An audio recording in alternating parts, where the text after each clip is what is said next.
Alors, dans le cadre des 48 heures de Bargny, organisé par la structure de OMJ, Oumi et Nyom Bibot et toute l'équipe, donc on a organisé une conférence rappée, voilà, sur des personnages de l'histoire, on va dire africaine, spécialement ouest-africain, spécialement sénégalaise, qui ont marqué sur notre histoire, mais dont on ne nous parle pas assez.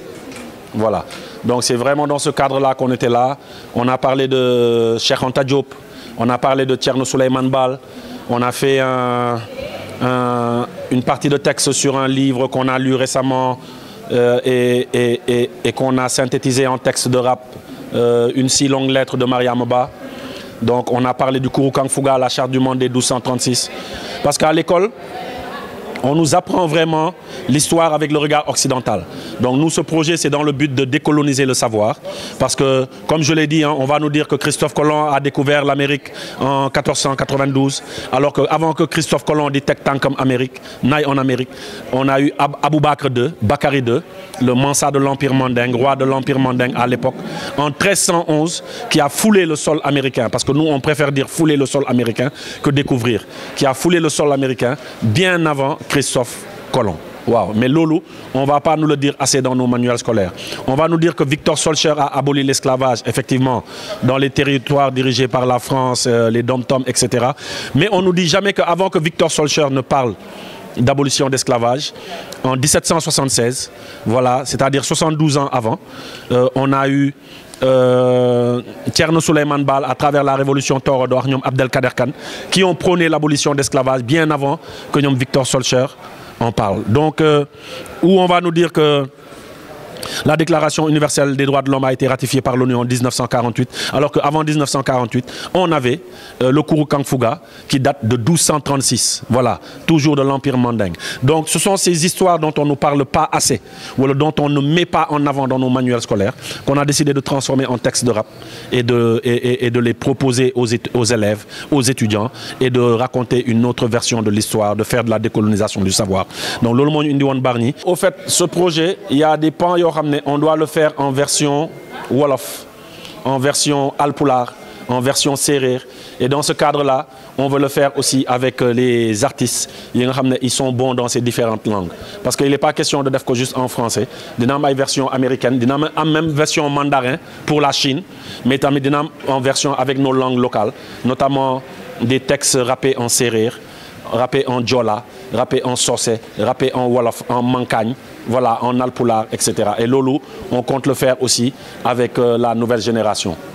Beaucoup de tout tour, mais on va travailler avec bon nombre d'entre eux. Depuis on a eu presque une dizaine d'albums, une dizaine de produits sortis. On va plus parler de produits parce qu'il y a des mixtapes, des S-tapes et des albums undercover, comme j'aime les appeler.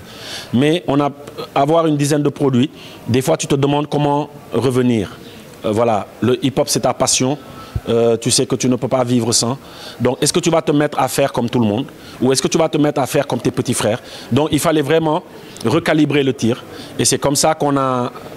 Cette absence, elle est due qu'à une seule chose, c'est faire des recherches, beaucoup lire, poser des questions, aller voir des professeurs comme professeur Massamba Gueye, comme professeur Fatsou Sarr, comme professeur Moussa Sall, comme professeur Chertiam, qui aujourd'hui nous a vraiment beaucoup aidé à retravailler les textes, mais à aussi rediriger le tir pour que ça atteigne le maximum de personnes.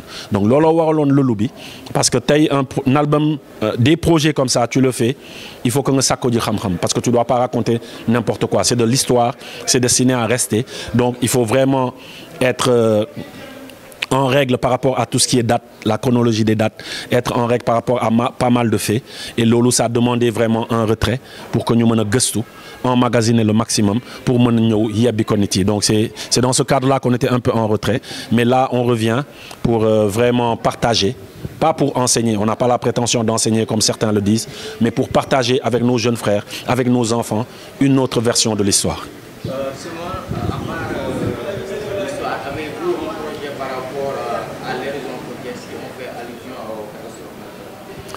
Pas pour l'instant, mais peut-être qu'il y a aussi, tu me proposes, on aura un projet sur ça. Parce que moi, je suis passionné.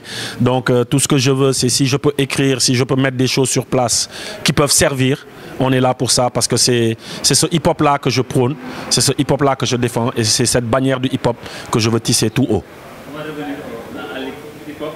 Est-ce que vous pouvez vous présenter en rappant juste pour 5 secondes? Je me présente, Simon Kouka, artiste rappeur, activiste à plein temps, auto-entrepreneur. J'ai commencé le rap au début des années 90. Au départ, c'était pour le fun, après nos écrits ont pris des risques. Parlant de réalité que vivaient les Sénégalais. Pointant du doigt les responsables moralement inégalés. Des politiques corrompus, véreux, arrivistes, nous ont poussés à être des lyricistes, à artivistes. 97, mon premier texte fusillant, c'est politique. Un engagement pur, loyal, digne, à juste titre. Première arrestation, premier garde à vue. Premier doigt sur la plaie. On prenait peu à peu conscience de nos écrits et leurs bienfaits. Pour moi, rapper, c'est booster ton mental. Il ne s'agit pas juste de coucher des rimes sur l'instrumental. C'est s'armer de savoir, la transmettre à forte dose. Voir le rayonnement de l'Afrique jaillir de nos proses. Je rappe, donc je suis. One love.